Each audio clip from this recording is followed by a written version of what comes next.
할렐루야. 욥기 9장 말씀 함께 나누겠습니다. 이 빌닷에 대한 대답을 이제 욥이 합니다. 빌닷 또한 어제도 말씀드린 것처럼 행위에 대한 보응이다. 결국 네가 행한 대로 이런 징벌을 받고 있는 것이다. 그렇게 표현했습니다.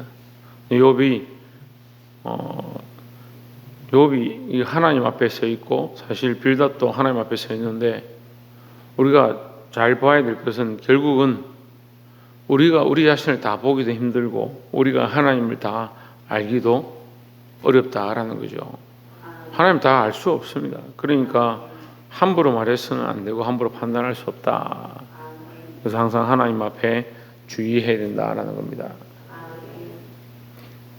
이 욥기서를 통해서 결국은 욥과 세 친구들이 똑같이 책망을 받습니다. 하지만 특별히 욥은 그래도 하나님 앞에 순전함을 지켰고 그래서 하나님께서 그를 회복케 하시지만 결국 욥도 책망을 받습니다.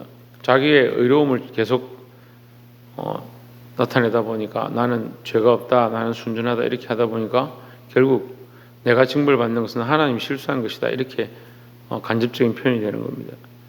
그래서 우리가 늘 하나님 앞에 조심해야 하고 우리의 연약함을 알고 하나님의 온전하심을 드러낼 수 있는 자들이 되기를 주의 이름으로 축원합니다.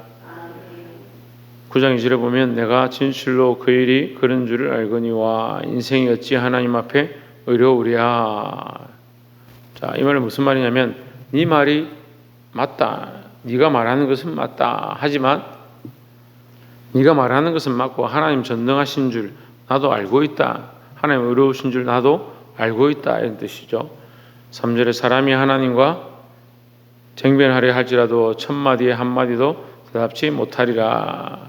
나는 부족하고 인생이 어떻게 하나님 앞에 감히 말로써 이기겠느냐. 4절에 하나님은 마음이 지혜로우시고 힘이 강하시니 스스로 강팍히 하여 그를 거역하고 형통한 자가 누구이랴. 5절에 그가 진노하심으로 산을 무너뜨리시며 옮기실지라도 산이 깨닫지 못하며 했습니다. 다시 말하면 우리는 산과 같아서 아무것도 모른다. 하나님께서 하시는 것이고 하나님의 지혜로 하는데 우리가 어떻게 그것에 쟁론할 수 있느냐. 나는 그렇게 생각한다. 욥이 얘기하는 거죠. 욥은 자기가 하나님이 부족하고 하나님이 잘못돼서 실수해서 나를 징벌하는 것이다. 그렇게 말하고 있는 것이 아니다. 이런 표현을 하는 겁니다. 결국 욥이 당하고 있는 고난, 내가 지금 이런 어려움을 당한 것이 하나님의 실수나 잘못은 아니다. 그런 얘기죠. 하나님은 실수하지 않으시고 전능하시니까. 근데 지금 빌닷의 너의 말은 하나님이 나에 대한 이 심판을 하는 것은 내 잘못이다. 내가 죄인이다. 이렇게 말하니까 나는 죄가 없다. 내가 죄가 없기 때문에 내가 하나님과 쟁론해서 하나님 잘못했습니다. 하나님 잘못이고 나는 잘못이 아닙니다. 나는 그렇게 말하는 것이 아니다 이 말이죠. 빌닷 네가 말하는 것, 네 말 자체는 맞지만 내가 어떤 잘못이나 어떤 행위 때문에 하나님 앞에 심판받고 있는 것은 아니다. 스스로 자기도 뭐랍니까? 본인도 인생은 죄인이다. 우리는 다 죄인이고 나도 죄인이고 나도 연약하다. 하지만 내가 지금 이 징벌 받는 것은 내 죄로 말미암은 것은 아니다. 이런 표현을 하는 것이죠. 그래서 결국 욥은 이 말씀을 통해서 하나님의 전능하심을 인정하고 있다라는 거죠. 우리는 우리 인생에 하나님의 전능하심을 늘 인정해야 합니다. 우리는 하나님의 전능하심보다 나의 전능함을 늘 생각하니까 하나님 앞에 잘 안 구하는 겁니다. 하나님 앞에 부탁하고 하나님 앞에 기도하고 하나님 앞에 엎드리고 하나님 뜻을 구해야 하는데 우리가 늘 살아왔던 습관과 삶의 결정과 내 노력과 그런 것이 항상 앞서 있으니까 내 생각대로 결정하는 겁니다. 이것을 우리가 고쳐야 하는 거예요. 하나님의 전능하심을 인정하면 그 하나님 앞에 맡기고 기도하는 습관들을 들여야 합니다. 내가 결정하고 행하기 전에 먼저 뭘 하느냐? 먼저 기도하는 거죠. 믿음의 선진들이 다 그렇게 했습니다. 뭔가 하기 전에 하나님 앞에 엎드려서 그것을 진행하기 전에 하나님 앞에 기도하기 시작했다라는 겁니다. 하나님의 전능하심을 인정하고 그 그 앞에 구하는 저와 여러분 되기를 주의 이름으로 축원합니다. 15절에 가령 내가 어려울지라도 감히 대답하지 못하고 나를 심판하실 그에게 간구하실 뿐이며 하나님 앞에 구할 수밖에 없다라는 거죠.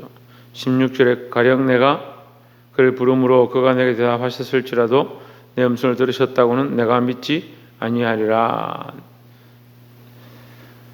자, 이렇게 쭉 내려가는데 계속 하나님은 전능하시고 나는 부족하다는 얘기를 하다가 21절에 보면 나는 순전하다마는 내가 나를 돌아보지 아니하고 내 생명을 천히 여기는구나.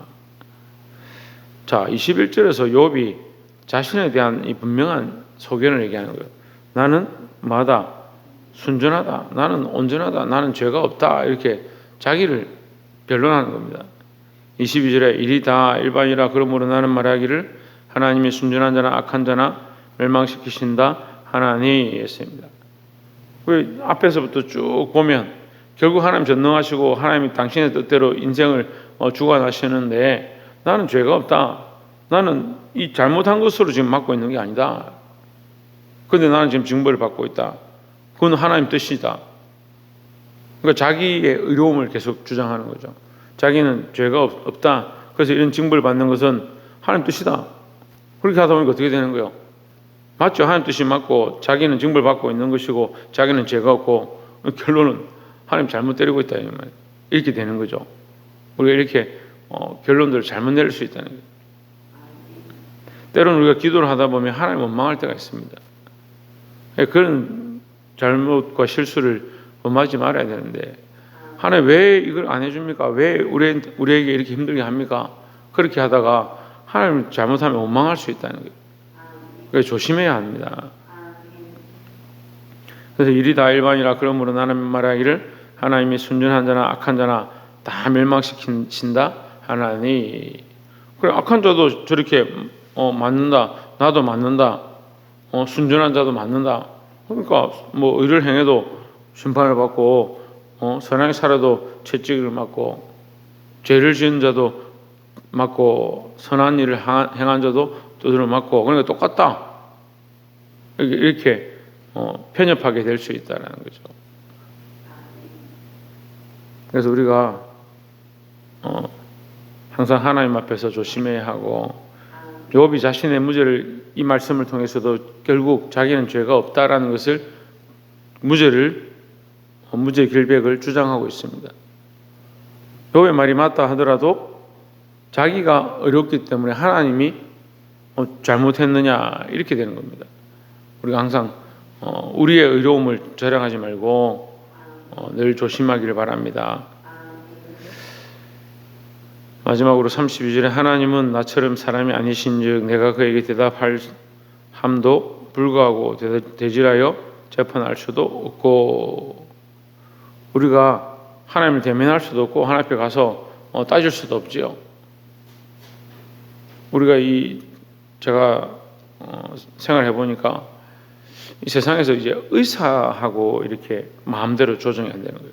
의사를 만나서 내가 문제 만나겠다, 내가 보고 싶다, 얘기하고 싶다 해서 마음대로 문을 열고 들어가서 얘기하는 게 이게 쉽지 않은 거예요. 예약을 해야 되고 시간을 기다려야 하고 그 의사가 안 되면 못 만나는 거죠. 보니까 판사가 그런 거예요. 판사하고 무슨 문제가 이렇게 있으면 판사한테 얘기를 하고 싶은데 마음대로 할 그런 기회가 안 되는 거예요. 재판관 앞에 함부로 가서 왜 이렇게 판단합니까? 왜 이렇게 재판하십니까? 말할 수 없는 거죠. 그래, 인생이 영적으로 마찬가지. 하나님 앞에서 하나님의 그 판단과 하나님의 그 심판하시는 것 앞에 어떻게 감히 말하겠느냐, 그런 의미죠. 우리 마음대로 못한다. 재판관들을 우리가 함부로 할 수 없다. 하나님의 결정과 하나님의 선택을 우리가 함부로 말할 수 없지 않느냐, 그런 의미를 얘기하는 거죠. 33절에 양측 사이에 손을 얹을 판결자도 없구나 했습니다. 나와 하나님 사이에 이것을 중재할 자가 없구나, 이런 얘기죠.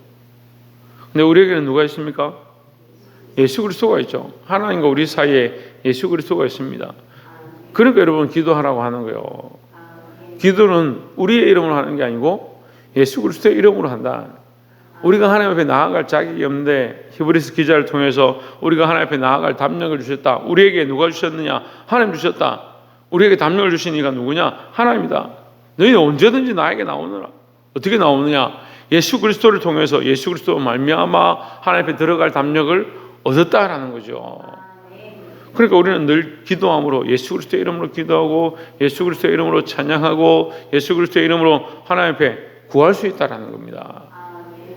이것이 우리에게 주신 특별한 은혜다. 믿는 자에게 주신 특별한 은혜다.